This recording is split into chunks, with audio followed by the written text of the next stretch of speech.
Hello, मी स्नेहल. तर चला मी दाखवते मी माझ्या पद्धतीने मटकीची भाजी, रस्सा भाजी कशी बनवते ते.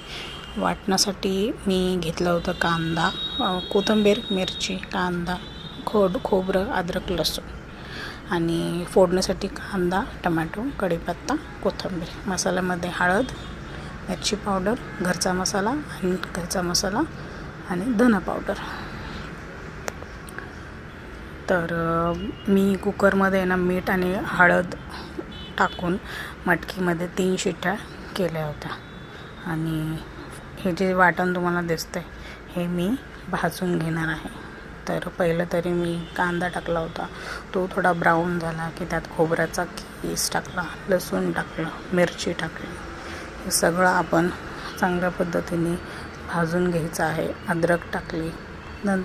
छानपैकी भाजून झालं की ते आपण मिक्सरमध्ये ट्रान्सफर करूया. शेवटला आपण मिक्सरमध्ये ते कोथिंबीर टाकूया आणि छानपैकी त्याला ग्राइंड करूया. बघू शकता तुम्ही पेस्ट तयार झाली आहे भाजलेल्या वाटणाची. आता आपण फोडणीची तयारी करणार आहोत. सर्वप्रथम मी कढईमध्ये तेल टाकलं. तेलात मी टाकले होते जिरे थोडे तडतडले की गॅस बारीक केला. त्याच्यात मी फोडणीसाठी कापलेला जे कांदा होता तो टाकला. कांदा, कढीपत्ता थोडा हलवते. त्याचा कलर थोडा चेंज झाला की आपल्याला त्यात टाकायचं आहे टमॅटो जे आपण कापून ठेवले होते त्याला देखील हलवायचं. छान त्याला शिजलं, ते मऊ झालं की आपण त्याच्यात मसाले टाकू. जे मी तुम्हाला सांगितलं होते, हळद, मिरची पावडर, घरचा मसाला, धने पावडर आणि शेवटला गरम मसाला टाकूया. तर ते मसाले आपण टाकूया छानपैकी. ते देखील मस्त हलवून घेऊया तेल सुटोस्तवर. तुम्ही बघू शकता छान त्याला तेल सुटलं आहे. आता जे वाटण आपण जे केलं होतं ते आपण त्यात टाकूया पूर्णपणे. अँड देन मिक्स करूया छानपैकी.